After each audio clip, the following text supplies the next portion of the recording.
처음에는 아마 그들이 지금까지 경험이라든지 재주라든지 이런 걸 가지고 한번 맞서보려고 했어요.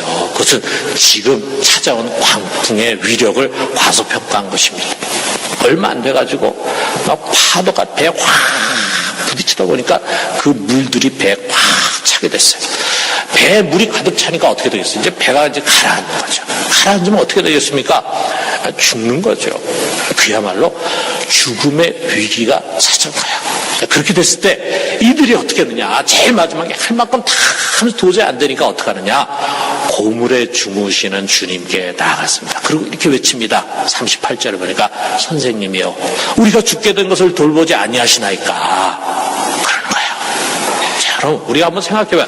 우리 사람이 언제 간절히 하나님을 찾게 되고 그분 앞에 나가서 매달리고 부르짖게 되나? 인생의 위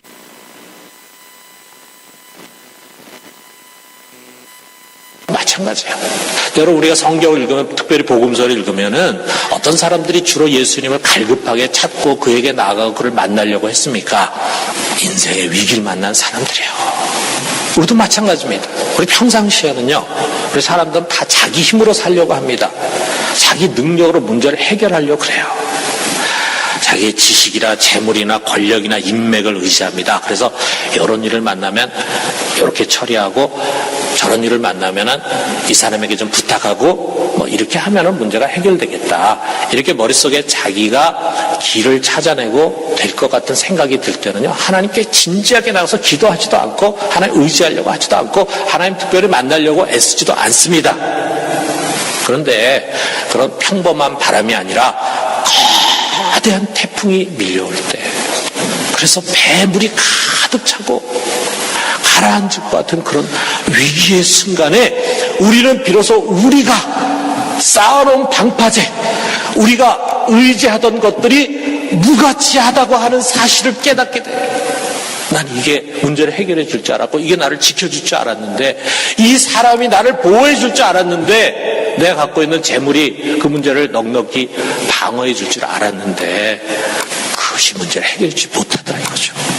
벽에 부딪힌 인생의 벽에 부딪힐 때 우리는 믿고 의지할 것을 찾게 됩니다. 신앙을 갈망하는 것입니다. 그렇게 될 때 비로소 예전에 친구가 너 예수 꼭 믿어야 돼 라고 한 말이 생각이 나. 아내가 여보 당신도 같이 교회 갑시다, 당신도 신앙 가져야 돼, 예수 믿어야 돼 라고 한 말이 가슴 깊이 다가오는 것입니다. 그전에는 아무리 얘기해도 전혀 귀에 들려오지도 않고 가슴에 울려지지 않았던 그것이 내가 인생의 위기를 만나니까 들려지더라 이거죠. 그렇기 때문에 여러분 우리가 이게 복음을 열심히 전해야 합니다. 때를 얻든지 못 얻든지 힘써야 합니다. 지금은 듣기 싫어하는 것 같아요. 지금 거절하는 것 같아요. 왜 자꾸 쓸데없이 그런 얘기를 하느냐 이렇게 얘기하는 것 같아요. 그런데 그것을 기억할 때가 옵니다.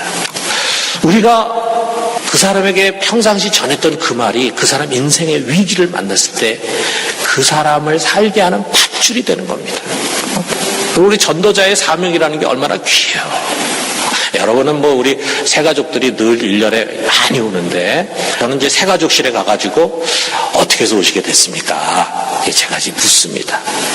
그러면은 다른 교회에서 신앙생활을 잘 하다가 오신 분들도 있지만 정말 처음 교회에 이렇게 나오시는 분들이 많이 있어요. 근데 많은 분들이 그런 얘기 합니다. 자기 주위에 자기에게 교회 가자 권한 사람들이 있었어요. 그런데 전혀 귀에 들어오지 않았어요. 그런데 정말 인생의 어려움을 만나고 위기를 만나고 삶의 벽에 부딪히니까 그 이야기가 귀에 들어오고 기억에 나더라 이거죠. 그래서 이제 교회를 찾아오게 되는 겁니다. 오늘 이 말씀은요, 이렇게 예수님을 전혀 믿지 않는 사람들에게만 해당되는 게 아니에요. 우리 교회를 다니는 사람 역시 마찬가지입니다. 여기 제자들이 지금 황급한 가운데 예수님 깨우면서 예수님 뭐라고 부르냐면 선생님 하고 부릅니다. 선생님, 아직 주님이 아니라 선생님에 불과했어요. 이처럼 교회를 다니면서도 예수님이 아직 자기의 인생의 주, 온 세상의 주님, 만왕의 왕 이렇게 고백하지 못하고 그냥 훌륭한 선생 정도로만 생각하는 그런 사람들이 있습니다. 여러분 상관없어요. 여러분에게 삶의 위기와 어려움이 찾아올 때 그냥 주저앉거나 또는 염려 근심에 빠지거나 낭망하거나 그렇게 하지 마십시오. 여러분에게 길이 있습니다. 그 길은 무엇이냐? 오늘 여기 제자들이 우리에게 그것을 가르쳐 줍니다. 예수 그리스도, 그분께 나가는 것입니다. 그분께 손을 내미는 것입니다. 그러면 주님께서는 반드시 그가 계시다고 하는 것과 또한 그가 우리를 돕고 있다고 하는 사인을 보내주십니다. 예수님께서 요한복음 16장 24절에 이렇게 약속하셨어요. 지금까지는 너희가 내 이름으로 아무것도 구하지 아니하였으나 구하라. 그리하면 받으리니 너희 기쁨이 충만하리라. 우리가 그 위기에서 주님께 손을 내밀었는데 벌써부터 응답이 올 줄을 우리는 기대하지 못했어요. 믿음이 없기 때문에. 그런데 그분에게서 참 놀라운 방법으로 나의 간절한 간청에 응답하는 사인이 오더라 이거죠. 우리가 그것을 받게 될 때 참 세상이 줄 수 없는 기쁨을 갖게 되고 그것이 우리의 신앙의 간증이 되는 것입니다. 그러므로 여러분, 어려움과 고난이라고 하는 것은 종종 우리를 믿음의 길로 인도하고 주님을 만나게 하는 위장된 축복입니다. 우리 겉으로 보면 그게 참 고난이고 위기고 괴로움이지만 그 뚜껑을 열고 포장을 열어보면요, 그게 우리로 하여금 하나님을 만나게 하고 예수님을 만나게 하고 그리고 믿음의 길로 인도받는 축복의 길이에요. 축복의 선물이에요. 사랑하는 성도 여러분, 언제 어떻게 무너질지 모르는 낡은 터를 의지하지 마십시오. 지금이라도 예수 그리스도 그분에게 나아갈 수 있기를 바랍니다. 두 번째 질문은 그가 누구시냐라고 하는 거예요. 자, 여러분, 여기 제자들이 지금 주님을 깨웠습니다. 주님께서 일어났죠. 주님을 깨울 때는 제자들도 그가 일어난 다음에 어떤 일이 일어날까를 아마 상상하지 못했을 거예요. 그런데 주님께서 일어나셨습니다. 그러더니 그가 당신을 향해서 불어는 광풍을 향해서 꾸짖습니다. 그리고 거센 파도를 향해서 전쟁을 선포하듯이 외칩니다. 잠잠하라, 고요하라, 이렇게 외쳤어요. 그러니까 놀라운 일이 일어났습니다. 거센 바람이 갑자기 기가 꺾이더니 수그러들었어요. 집채만큼 몰려오던 파도는 언제 그랬냐는 듯이 아주 고요해졌어요. 이게 점진적으로 바람이 약해지고 점진적으로 파도가 수그러들었다면은 자연 현상이라고 생각할지 모르지만 갑자기 말이에요. 갑자기 바람이 사라지고 파도가 없어지니까 얼마나 놀랬겠습니까? 여기 41절에 보니까 제자들이 이렇게 이런 반응을 보입니다. 그들이 심히 두려워하여 서로 말하되 그가 누구의 바람과 바다도 순종하는 거 하였더라. 심히 두려워했다 그랬어요. 그들 속에 다시금 큰 두려움이 찾았다 그랬습니다. 그런데 이 두려움은 좀 전에 그들이 배가 가라앉을지 모른다는 죽음의 위기 앞에 선 두려움이 아니었어요. 그들이 이제 지금 느끼는 두려움은 뭐냐면 뭔가 거룩한 신성을 느낄 때 두려움입니다. 사람이 누구나 다 신앙생활 하다 보면요, 이런 거룩한 신성을 크고 작건 조금씩 느낄 때가 있어요. 그때 우리 속에 알게 모르게 찾아오는 두려움, 그것은 일종의 경외감이겠죠. 자, 인간을 절망시킬 만큼 초라하게 만들 만큼 그런 광폭했던 이 자연, 사람들이 그 앞에서 다 두려워 떨고 있는데 그 자연을 한 손으로 탁 쥐고 사그라뜨리시는 이분, 그 주님 앞에서 제자들은 뭔가 거룩하고 전능한 신성을 느낀 것입니다. 도대체 저가 누구이기에 바람과 파도가 순종하는 거라고 묻습니다. 그렇습니다. 여러분, 배 한쪽 구석에서 웅크리 입으면서 주무시는 보잘것 없어 보이는 그분, 훗날에는 사람들에게 붙잡혀가지고 대제사장 뜰로 끌려가서 거기서 얻어맞고 그리고 온갖 모욕과 수치를 당하신 그분, 로마 병정 그들에게 채찍질을 당하시고 그리고 십자가를 지고 슬픔의 길을 걸어가시고 마침내 갈보리 언덕에 위에 세워져 있는 십자가에 매달려서 힘없이 죽으신 그분은 평범한 인간이 아니었습니다. 바람과 파도가 그 한마디에 순종하는 그는 하나님이십니다. 그는 태초부터 계신 하나님이셨고 말씀이신 하나님이셨고 신이 이 모든 만물을 만드시고 그리고 그것을 명하시고 지금도 그것을 붙들고 계시는 하나님이십니다. 그 하나님 되신 분이 우리를 구원하기 위해서 우리 인간의 모양으로 육신으로 오신 그분이 바로 예수 그리스도이십니다. 그렇기 때문에 우리가 믿는 그분은요, 그냥 평범하고 시시한 인간이 아니라 전능하신 하나님이시라 이거예요. 전능하신 하나님, 이 세상의 모든 자연 만물을 얼마든지 조정하고 뒤바꿀 수 있는 그런 힘을 갖고 계신 분이 바로 우리 주님이십니다. 여러분, 우리 사실 지난 월요일에 우리 전교인 체육대회를 하는데 그 이전에 한 주 동안요, 우리가 계속 이제 일기예보에 이제 관심을 갖지 않겠어요. 이날 비가 안 와야 되는데, 근데 계속 비가 온다는 이제 예보만 계속 나오는 거예요. 그 비가 와도 뭐 잠깐 왔다 가는 게 아니라 한 80~90% 비 올 확률이에요. 언제까지 그 예보가 계속된지 아십니까? 그날 우리 체육대회 하는 그날 새벽까지, 그날 오전에는 비가 온다 그랬어요.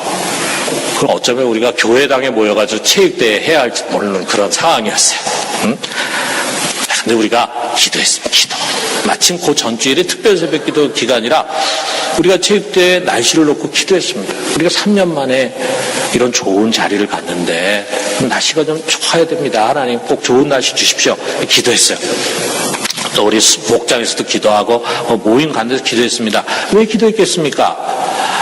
비록 기상청은 그렇게 발표를 하지만 또 그게 예보되어 있을지는 모르지만 이 모든 것이 그분의 손에 있다. 그분의 손에. 비 오는 것을 막으실 수도 있고 그리고 안 오는 비를 내릴 수도 있는 그런 능력이 그분의 손에 있다. 우리가 믿기 때문에 우리 간절히 기도했어요. 그런데 여러분 아시잖아요. 그날 체육대회 하는 날 정말 기적적으로 놀랄 만큼 최고의 날씨가 주어졌습니다. 너무 해가 막 내리쬐면은 또 덥고 또 우리 여자분들은 또 신경 쓰잖아요. 이렇게. 근데 해도 잠깐 비쳤다가 구름이 착 해를 가려주니까 얼마나 시원하고 좋았는지 몰라요. 거기다가 또 우리 해군들이 군함까지 동원해가지고 우리를 환영해주고 우리를 축복해주면서 빵빠레까지 막 계속 흘려주는 거라. 얼마나 대단한지 모릅니다. 여러분, 우리가 믿는 예수 그리스도 그분은요 전능하신 하나님이십니다. 여러분 이거 믿으십니까? 그만이 우리가 믿고 의지할 수 있는 피난처예요.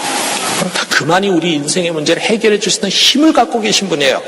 그만이 우리 인생의 안전지대입니다. 여러분 오직 주님께 피하고 그분을 의지할 수 있기를 주님의 이름으로 축원합니다. 마지막 세 번째 질문은 도대체 믿음이 무엇이냐라고 하는 거예요. 자, 우리가 이 사건에서 가장 생생하게 여운으로 남는 소리가 있어요. 베드로가 마가를 통해서 지금 자기 경험한 이것을 성경에 기록한 거예요. 그런데 베드로가 이 장면을 기억하잖아요. 물론 그가 막 죽음의 위기에 몰린 것도 기억하겠고 또 주님께서 광풍을 명해가지고 잠잠하게 한 것도 기억하겠지만 아마 그가 가장 잊을 수 없었던 것은 마지막에 주님께서 그들에게 주신 말씀일 것입니다. 이 제자들을 향해서 주님이 책망하시는데 뭐라 그러냐면 40절을 보니까 어찌하여 이렇게 무서워하느냐 너희가 어찌 믿음이 없느냐. 주님은 그들이 주님을 막 깨우고 우리 살려주십시오라고 한 그것을 책망하는 것이 아니에요. 이처럼 무서워 떠는 것을 책망하는 거예요. 그들은 무서워했습니다. 두려워했습니다. 공포에 질렸습니다. 왜? 광풍 때문이 아닙니다. 죽음의 위기 때문이 아닙니다. 배에 물이 들어왔기 때문이 아닙니다. 그들이 두려워했던 것은 바람보다 크시고 죽음보다 크신 예수 그리스도를 믿지 못했기 때문이에요. 거기에 그들을 죽일지도 모르는 거대한 바람과 물이 가득 배에 찼지만 그러나 그곳에 그 모든 바람보다도 파도보다 더 크신 이가 그들과 함께 배에 타고 있었어요. 그럼에도 불구하고 그들이 두려워 떨었다 이거예요. 여러분 그 이전에 이미 예수님을 통해서 그들은 나병 환자, 중풍병 환자, 각종 불치병자를 고치시는 모습 봤습니다. 그리고 온갖 수많은 귀신들을 내쫓는 것을 두 눈으로 봤어요.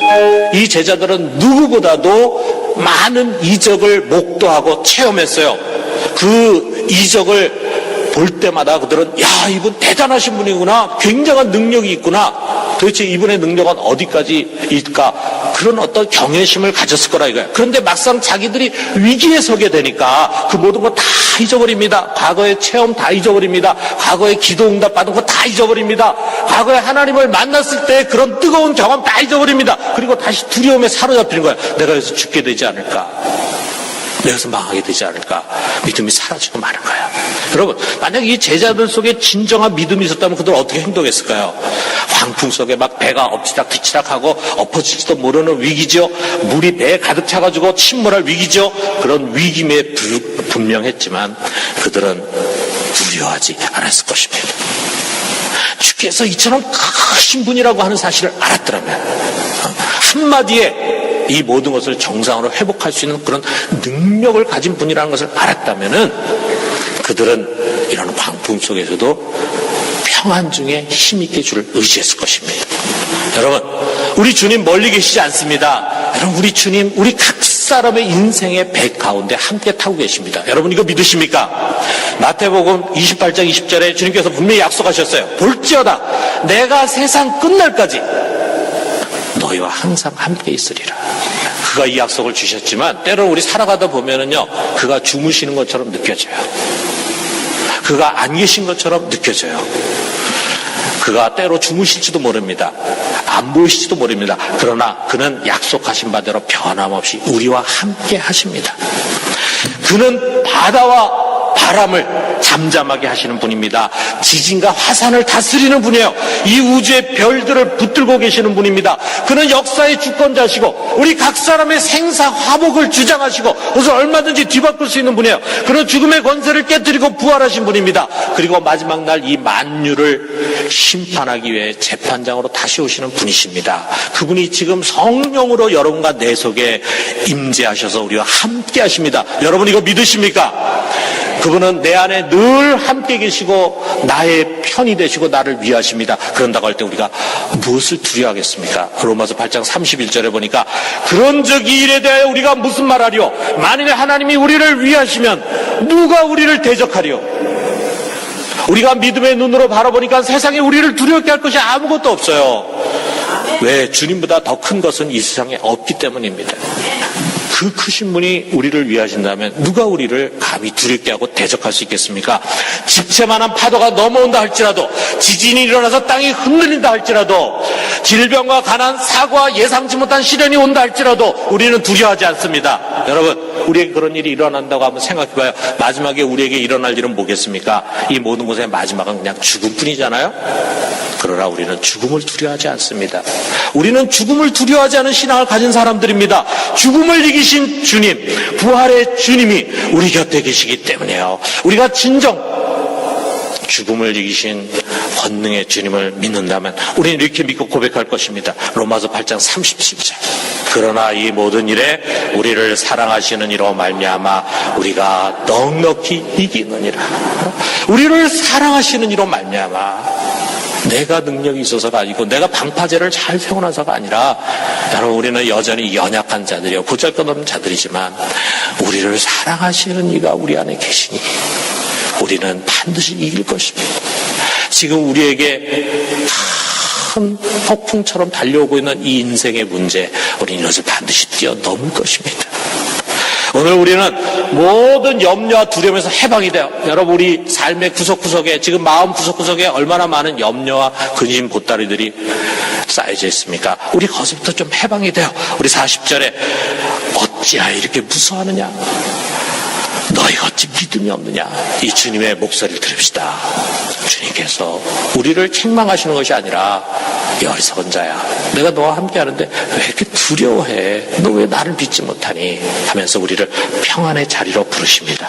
빌보서 4장 6절에 7절에 보니까 아무것도 염려하지 말고 다만 모든 일에 기도와 간구로 너희 구할 것을 감사함으로 하나님께 아뢰라. 그리하면 모든 지각에 뛰어난 하나님의 평강이 그리스도 예수 안에서 너희 마음과 생각을 지키시리라. 아멘. 여러분,